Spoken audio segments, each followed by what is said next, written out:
Don't forget to say. Hello and welcome. You're watching To The Point. With Sushma Swaraj refusing to step down and the Prime Minister solidly defending her, we focus attention on two critical questions. What are the key reasons why Mrs. Swaraj should resign, and what are the implications of the Prime Minister's solid support for her? In part 2, we shall present a Congress versus BJP debate on these key issues. But first, an issue that hasn't got the attention it deserves: the protest and hunger strike by ex-servicemen over one rank, one pension. Not only is this an old demand, but it's a promise that the Prime Minister made long before he came to power. But now ex-servicemen believe he could be wriggling out of it because he refuses to say when he will fulfill it. So tonight we ask, is the government about to break its word, or are Indian ex-servicemen overreacting? That's our first debate tonight. Joining me now to discuss OROP is former Army Chief General Shankar Roy Chaudhary, the President of the Ex-Servicemen's Movement, Lieutenant General Raj Kadian, former Defence Secretary Ajay Prasad, and BJP spokesperson and a former Minister of the Gujarat government, Jay Narayan Vyas. General Kadian, it's 3 days since your protest started at Jantar Mantar, and it's 2 days since your relay hunger strike began in 50 cities across the country. I want to ask you 3 quick questions. First, what is your key demand? Karan, the demand is twofold. Firstly, we want the government to translate their commitment into a specific date by which OROP will be implemented. The second demand, we want an assurance from the government that the widely accepted definition will not be tampered with. Now, secondly, beyond the Defence Minister asking you to be patient, and that was a statement he made at a public meeting in Jaipur, have you had any other response from the government in the last 2 days? Karan, my answer after Sunday about the contact is no. Thirdly, the relay hunger strike that began yesterday is said to be an indefinite strike. Are you really prepared to carry on for weeks, maybe for months, if that's what's required? Karan, yes, that is our plan. Till the demands are met, we will carry on. General Shankar Roy Chaudhary, let's take up the first of those demands, which is to do with the definition of OROP. The Defence Ministry has accepted the Koshyari Committee definition, which is that people who retire at the same rank after the same years of service will get the same pension. The Finance Ministry, on the other hand, it said, wants to amend this to reflect the fact that some people may serve at the last rank for more years than other people, as a result of which they believe there will be necessary differences in pension. Now, the ex-servicemen find the Finance Ministry version unacceptable. As a former Army Chief, how do you view the Finance Ministry version? I view the whole thing is that we've gone beyond OROP. OROP has now been accepted as a concept, and the only thing left now is for the government to implement it in a specified time, which they must lay down. Except that is the only thing. How much money we are getting can be worked out. There must be, can I stop you there? That will carry on. Can I stop you there? You see, Yep. You say that OROP has been accepted and it's now something the government must implement in a specified time. But when the Finance Ministry allegedly comes up with a different definition to that of the Defence Ministry, it suggests that once again the government is back at trying to define OROP, and it's not accepted. And the question I want to ask you is this: how do you, as a former Army Chief, view the Finance Ministry's definition, which is critically different to the Defence Ministry's? Look, as far as the ex-servicemen are concerned, it is the government of India. They are not bothered whether it is the Defence Ministry or the Finance Ministry. It's the government of India. The government of India has given an assurance that OROP will be implemented when they come to power, and that is this government gave a specific assurance. Now, the ex-servicemen are not bothered as to what the Finance Ministry thinks or what the Defence Ministry thinks, what the different versions are, how much money is worked out. All that is now taken as accepted. Okay. Mr. Ajay Prasad. The only thing now remaining for the government, Karan, just 1 minute. The only thing now remaining for the government to do is to give a fixed date by which they will implement one rank, one pension. Okay. And I think the sooner the better, because their goodwill, their credibility, all is going down the drain, and the government must realize the political consequences of their folly. Okay. As far as I'm concerned, the government should get a move on and declare a date, preferably within the current session of the parliament. All right, that's very clear. Mr. Ajay Prasad, let me bring you back to this confusion between the Finance and Defence Ministry, because that's critical. It's believed that the real reason why the Finance Ministry has devised a different definition of OROP is because they want to reduce the cost. The Defence Ministry version is alleged to cost some 8,290 crores. The Finance Ministry version perhaps will cost only some 5,400 crore. Now, I want to ask you a question as a former Defence Secretary. After having categorically and repeatedly promised OROP, is it understandable or is it unjustified for the government to now start playing around with definitions so they can reduce the cost? Mr. Thapar, while I say that Finance Ministry is fully within its rights to question any proposal that any other ministry may send and offer alternatives and suggestions, in the case of OROP, I think that time is long past. And a definition has been accepted of OROP, an assurance was given on the floor of the Parliament, and I think now to tinker with the definition is not fair. And I agree with General Roy Chaudhary there that now the only honourable course for the government is to announce a date and finish this matter once and for all. It's a very distressing sight to see our veterans sitting in relay hunger strike for now days on end and prepared to go on indefinitely. I think it's a very unfortunate development that is taking place. That's a crystal clear answer. Mr. Vyas, let me put this to you. The difference between the Defence Ministry and the Finance Ministry versions of OROP is some 3,000 crore. Is that really too much to give 2.6 million ex-servicemen, 1.2 million serving Jawans and officers, and perhaps some 600,000 widows? Are you really quarrelling over just 3,000 crore for these people? Karan, I don't think I would first say that this is a very unfortunate situation. Unfortunately, every year, every government that from time to time came has complicated it. But I do agree with former Defence Secretary that the assurance has been now made through budget as well as in a reply to a question in the Rajya Sabha. So I don't think that it will be proper now to say that the Europe, this way or that way, is now requiring the modification. Having said this, let us also accept there is a role of the Finance Ministry to say what they want, because ultimately they have to provide for the budget as far as the total exchequer's allotments are concerned. And I feel that somebody higher enough will have to take a call and sort out this issue. So it has come to a stage where it is very near to a solution, and I would feel that there is no need to be impatient now, having waited for so many years. 80 till today is a long period, and I do agree with former Defence Secretary that for our veterans to take them to this level and to the struggle getting into a hunger strike, I think it doesn't befit the honour that the country should be giving them. I Mr. Vyas, agree that yes, Mr. Vyas, I want to pick up on one thing you said, because I want you to confirm you stand by it. You began your answer by saying that it is now too late to question definitions of OROP. The commitment was made in the budget, the commitment was made in the manifesto. You need to stick to the definition.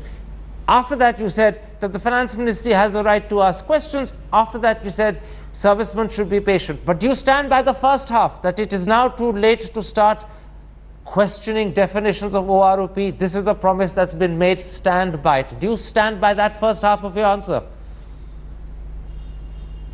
No, Karan, I believe, and I mean, having been a former bureaucrat, I understand that when you make a provision in the budget and when you announce it, you have an understanding of what you are talking about and what you are. So, at the time it was announced by the UPA government, they should have made it abundantly clear. Well, stick to your government. Let's not politicize this. Do you stand by your initial answer that this is not the right time to play around with definitions? Give me a clear answer. I'm not trying to pass on the buck. I'm just trying to clinically analyze this. No, Mr. Vyas, I don't have time for you to go back into the UPA years. Just answer my question, Mr. Vyas. If you don't answer my question, people will think having said something, you're wriggling out of it. I want to remind you what you said. You began by saying this is not the right time to raise new definitions. Do you stand by that? Do you stand by that? The matter is perhaps nearest to the solution.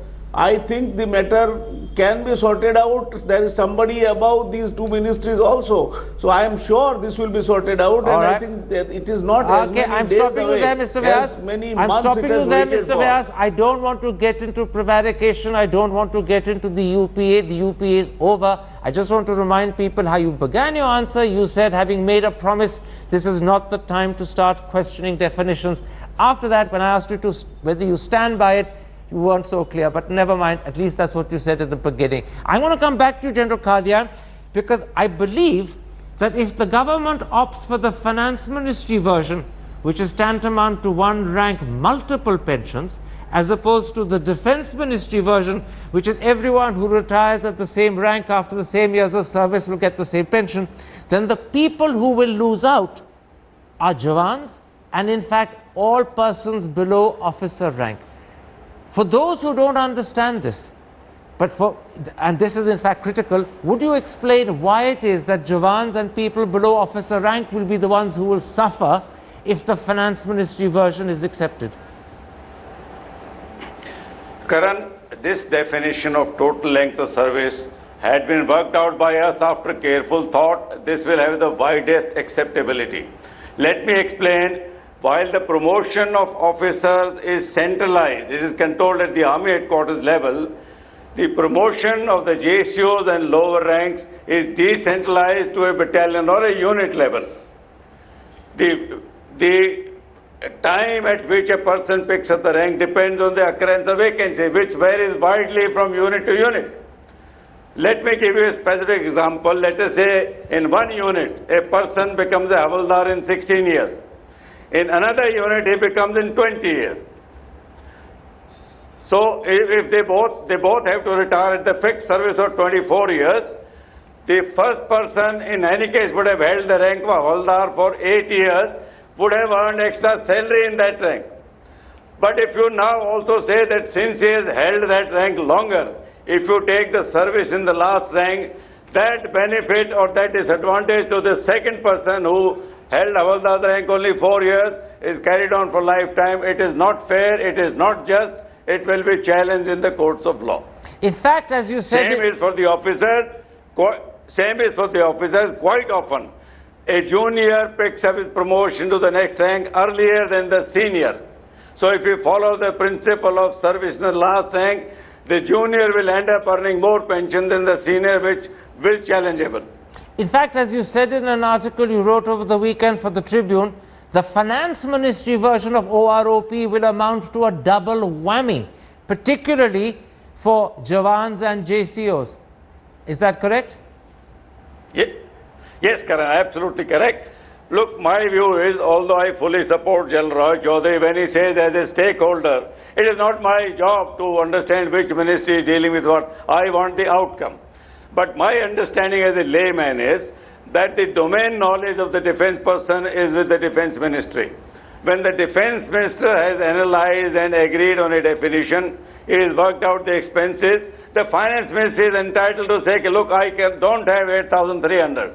I only have 5,000. Then let somebody else take a call. But for them to justify the 5,000 by playing around with the definition, I don't think they should be entitled to do it. That's a very clear answer. General Shankar Roy Chaudhary, I want to ask you a question, whether you believe government ministers, and I suppose I mean in particular the Prime Minister, actually understand that if the OROP version being promoted by the Finance Ministry is what the government settles for, The people who will lose out will be Jawans and JCOs. Officers too will suffer, but nowhere near to the same extent. But it's Jawans and JCOs, the so-called, if I may put it, Aam Aadmi of the army, who will be the one who lose out. Do you think the Prime Minister and ministers understand that? It's really not of any concern now. It has got to be, it has moved out of the realm of administration. It has moved out of the realm of calculation. It has moved out of the realm of financial outlays. This is a purely political decision which, as a head of the state who has got a good reputation, he maintains a good reputation for credibility. They've completed 1 year in government.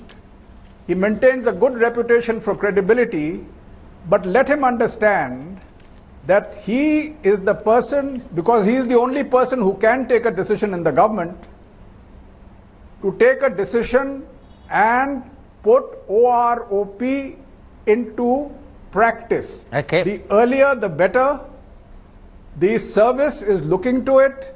I think the service thinks the same way as I am saying, and the Prime Minister would do well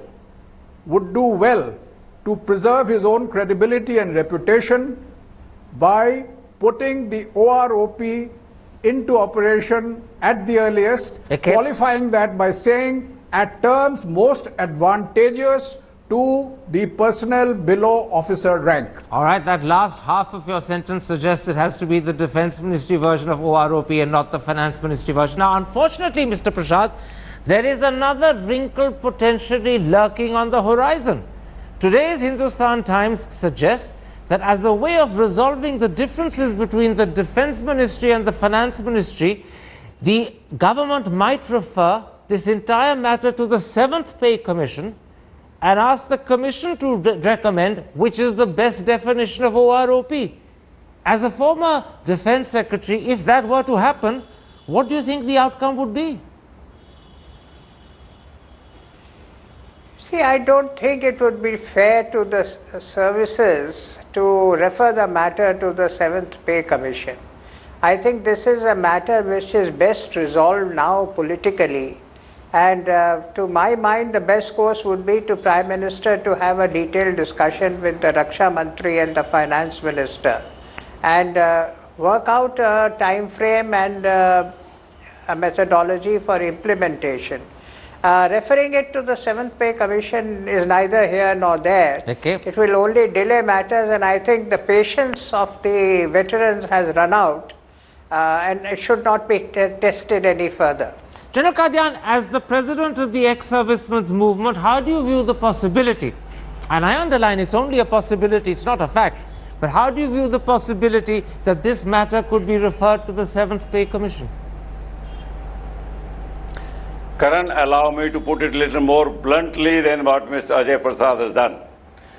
In my understanding, a commission or a committee is formed to examine and analyze an issue so that the government can take a decision on the recommendation of the commission and the committee.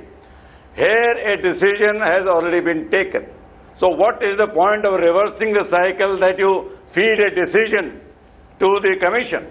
No. I think, I personally look at it, feeding it to the commission is an alibi on the part of the government to fire the gun off the shoulders of Justice A.K. Mathur.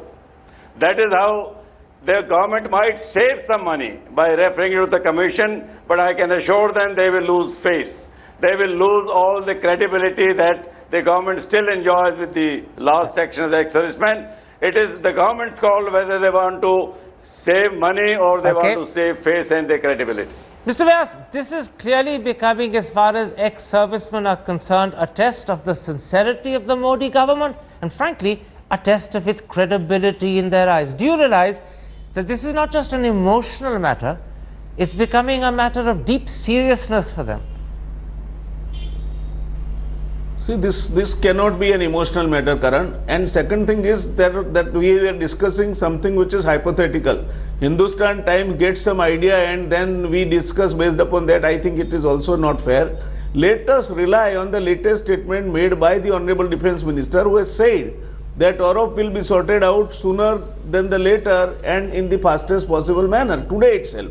Okay. So why don't you believe the government when it is the defense minister and nobody less than him is making this kind of a commitment? So I think there is no reason to doubt the intentions of the government, and there is no reason to also hazard unnecessary ifs and buts and guesses. Well, the reason why the people issue are more bringing up complicated ifs, buts and guesses, as you call it, is because in fact the government is speaking in multiple voices.